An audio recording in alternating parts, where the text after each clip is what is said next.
After enduring decades of authoritarian governments, the people of several Middle Eastern countries raised their voices in protest and ousted their leaders in what has been called the Arab Spring. In Egypt and Tunisia, the uprisings were quick and decisive. In Libya, the protests led to a short civil war that ended with the death of Muammar Gaddafi. Syria is another story. This is Bashar al-Assad, president of Syria. His father, Hafez, ruled for 30 years, during which he modernized the country, but at the cost of a brutal repression. Bashar came into power after his father's death in 2000, and at first he signaled he would be a different kind of leader. But the honeymoon with his people didn't last. At the first sign of dissent, Assad tightened the restrictions to free speech, isolated the economy, and left very clear that democratic rule wasn't in his plans.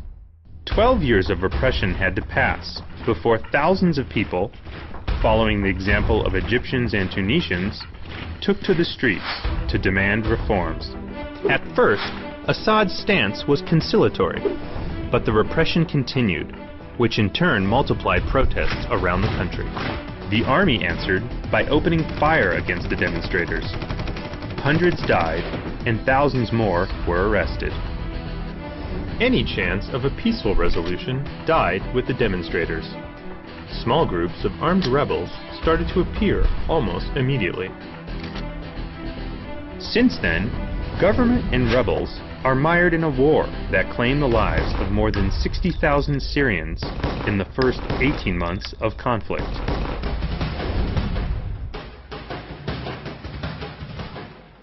After World War I, the French and the British established the borders of the Middle Eastern countries, grouping many religions and ethnic groups in the same territories.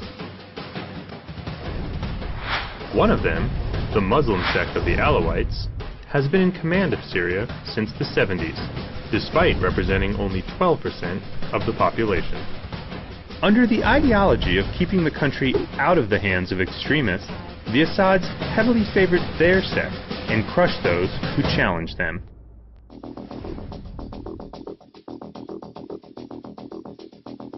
Since the outset of the war, it was clear that it would last a long time, mainly because the different rebel groups didn't have numbers, weapons, or a unifying ideology. The only thing they have in common is a deep hate for Assad. As the weeks and months pass, the rebels have increased in numbers and weapons, but not enough to topple Assad, who is now receiving help from Iran. Also, many of the rebel groups have abused, killed, and displaced civilians in the name of the revolution, leaving many Syrians wondering if the cure is worse than the disease.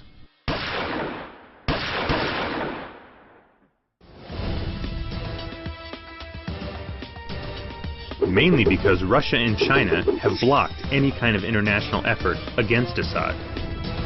Russia and China have interests in Syria, and their leaders believe the Arab Spring hasn't brought security or stability to the region.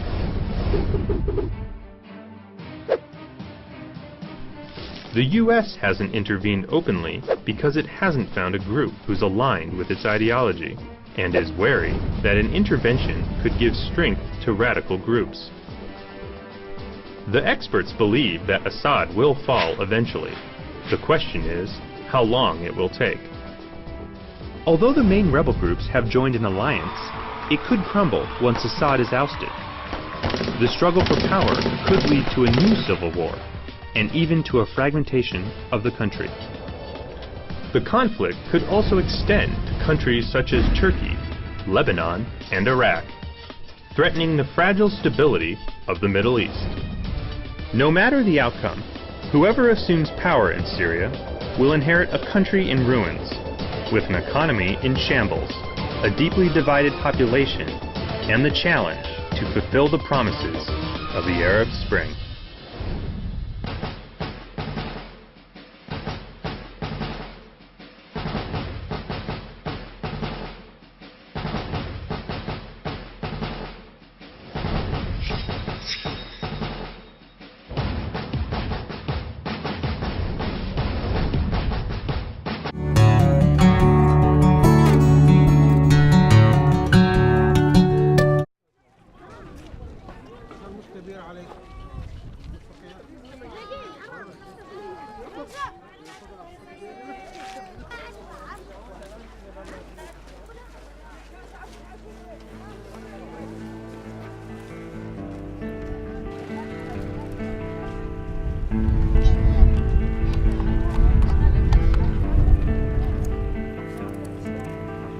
واجهت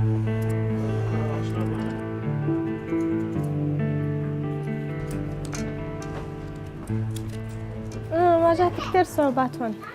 أول شيء أول شهر إجيت فيه ما رحت على المدرسة، لأنه ما كنت بعرف إنه في مدارس هون، ضليتني زعلانة كثير إنه ما كان في مدارس.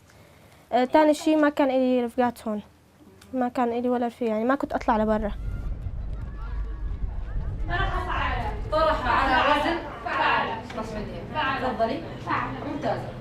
ما كنت متوقعة إنه أدرس هون، بس الحمد لله إنه هون فتحوا مدارس ودرسونا هون. استقبل المسؤولون ضيوف الأردن استقبالا حافلا. يعني كان الوضع هون، يعني أول شيء ما كان عاجبني، بس لأنه في مدرسة هون فإنه يعني إنه خلص حطيت ببالي إنه هون خلص رح أدرس هون. ممتازة.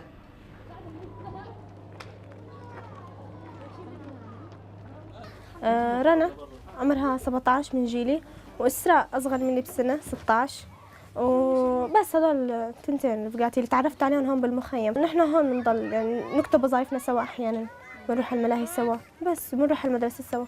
نحن يعني بدنا شيء أكثر من هيك.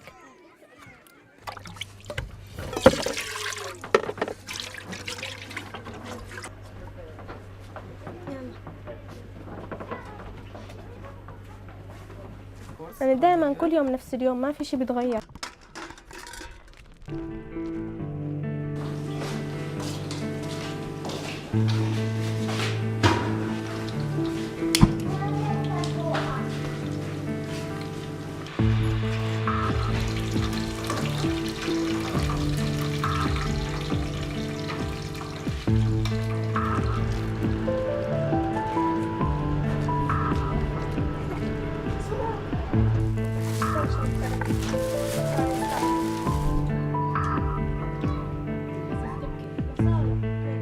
في عندنا كثير هون شباب، نحن عندنا قاعدين يعني ما عم يسووا شيء. المشكله انه قاعدين بيضلوا دايرين بالشمس بين الكرفانات، يعني من كثر ما بيتعبوا يعني بجوز يتخانقوا مع بعضهم، يعملوا مشكله يعني من بعضهم.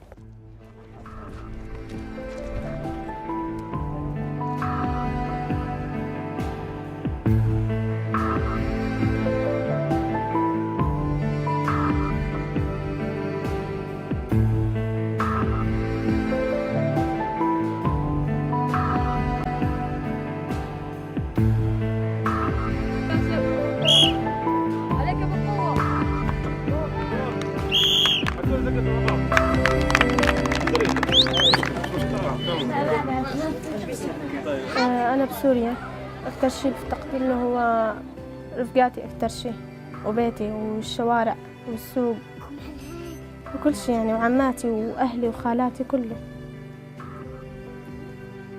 أملي إنه نرجع وطننا أكثر شيء.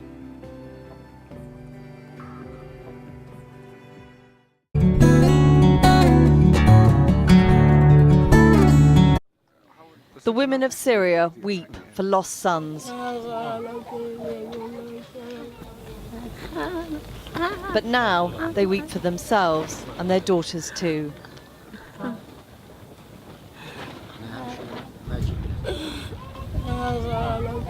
They fled here in search of safety and shelter, yet find themselves exposed to exploitation and abuse. On a dusty plain in the desert, the Zatari refugee camp in Jordan is home to 100,000 people and grows bigger every day. But deep within the camp, there's no sanctuary for the women, just fear. Many left husbands, brothers and sons behind. Now they're preyed on by men, roaming free in a lawless place. مش خوف، رعب، حياة رعب عشت بالخيمة، ولا كل الناس نايمة إلا أني ما أقدر أنام، لأذان الفجر أضل. And this is what they're afraid of. خطفوا كثير بنات، خطفوهم وشغلوهن، 3 بمخيمنا انخطفوا، واجوا زين رجعوهم بمخيمنا. الشباب الأرادنة بيجوا بيتحرشوا بالسوريات من 7 ل6 سنين، بدهم يخطفوهن ويطلعوهن لبرا، فحتى الطفل القد هاي عم بتحرشوها. A trip to the toilet at night is now too terrifying for many women in this part of the camp. طبعا انا باجي مع بنتي وبضل واقفه لها بالضوء وتبى انها تطلع للحمام، ما فيش اضويه، تيجي عتمه بالليل. يعني انت تقدر تفوت على الحمام، يجوز واحد نفسه ضعيف يفوت، يعني اسال اختها هي تقدر تفوت، ما تقدرش تفوت الحمام. انا مره كبيره متجوزه وعندي اولاد شباب، ما استرجيش اجي على الحمام لحالي. عندي من 10 معاش استرجاعي خلص. The men come mainly from Saudi Arabia and other Gulf states. In the guise of donors, they offer charity, but in return, demand a wife. But these are marriages of convenience, for the men at least, often lasting just a matter of weeks or even days. Abu Sanad is a father of 2 girls. يعني مثل ما قلت بيجيني شياب من برا، هلا ارادنا بيجوا شباب من برا، من السعوديه، من قطر، بدكم تزوجوا بناتكم، بدكم تزوجوا ما بعرف شو. يعني شو شايفيننا احنا مثل ما بقولوا هلا في سوق بيع، يعني سوق غنم. والله اهم من سوق الغنم. يعني شو انتم شايفين ما معنا فلوس، يعني خلاص بدكم تستغلونا. والله اعطيني جوزني بنتك مثلا 200,000 او 100,000 او 50,000 ليره سوري، يعني ما بطلعناش 100 دينار او 150 دينار او 200 دينار او 300 دينار. استغلال للعالم. سعودي قال لي بعيشك أميرة، وأنا ما قبلت. وحتى مساعدته، يعني إنه ما عاش بدي منك أي شيء، بس إنه اقبل مني هاي المساعدة ما رضيت أقبلها.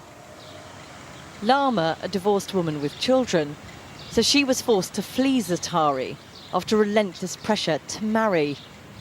We found her in a safe house outside the camp in Amman. She told us after she repeatedly refused many propositions, her tent was burnt down. في بنات بيقبلوا للزواج، في بنات بيكونوا يعني كمان معانين بسبب الحرب وهالاشياء هاي، فبيكونوا بحاجه انه حدا مثلا يستر عليهم او شيء او هاي، بيكون شخصيته مثلا ضعيفه وبحاجه يعني ماده او بحاجه ملابس.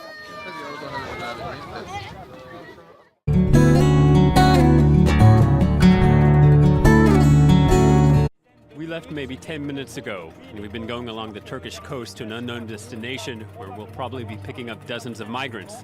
Smugglers have warned us to hide here inside the boat so no one can spot us. Somewhere along the coast, the boat stops. The captain tells the migrants it's safe for them to get on. His fellow smugglers escort dozens of Syrian and Iraqi refugees who had been hiding in bushes for the past 24 hours. Families with children are allowed to be the first to step on the boat. All are extremely nervous. Many can't swim. 20 terrified children wear life jackets much too big for them. The youngest passenger on board is a baby barely 2 months old. His parents will hold him tight throughout what will be an ordeal they'll never forget. The migrants help each other. Solidarity will be key on this journey. A Syrian man known as Ibra shares his excitement with the French journalist. I feel so amazed. But my family there, I don't if they came or they didn't come here. The smugglers order Ibra to get off and help push the boat. Others are told to join efforts or else they won't leave. One of the smugglers waves a gun to show who's in charge and who must obey. The boat can finally sail off, but without the captain. The smuggler will take no more risks. He randomly picks a migrant with no experience to replace him, and he jumps off. The smugglers congratulate each other. They're on land, and whatever happens to the migrants from now on is not their business. They have their money, their job is over. One Iraqi man struggles to reach the boat where his wife and children found a seat. Exhausted, he finally manages to get on. The journey can begin. The boat is heading to the Greek island of Lesbos, some 10 kilometers away. Many pray. They all know they're risking their lives.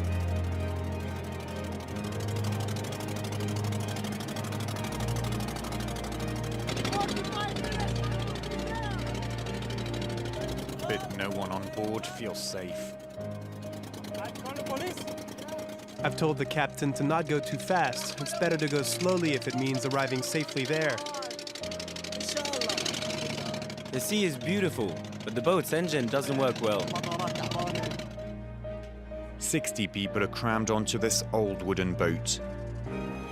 2,000 euros per adult, 1,000 per child. That's what it cost them to be allowed on. The smoke coming out of the worn-out engine and the smell of petrol are unbearable. Night falls, making the journey even more dangerous.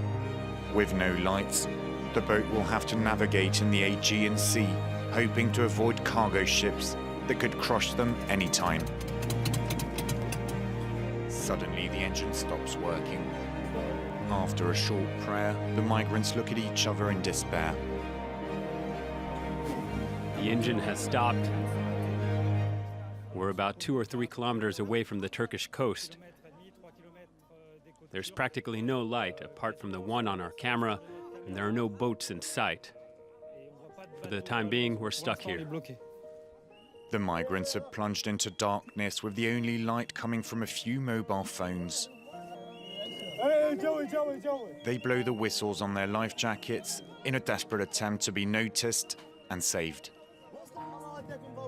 Everyone, stop moving, or we're going to capsize. The French journalist who carries a satellite phone calls rescue forces, giving the boat's GPS coordinates. Tell him that I called. They're gonna come, but it takes time, okay? A lot of people died here, so the people so scary about that. Shortly after the call, a small Greek fishing boat approaches. Here. Coast Guards gave the alert. My friend, come to here, come to here. Oh, come to here. Due to increasingly strong waves, the Greek fisherman is struggling to tow the migrants' boat, but he finally manages to save the group. The journey has been exhausting, traumatizing, and it's not quite over yet. After 4 hours at sea, the migrants finally arrive in Lesbos. The overwhelming feeling is one of relief.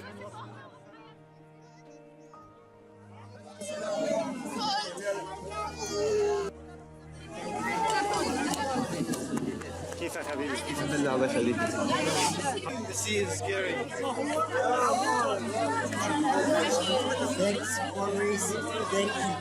Thank you.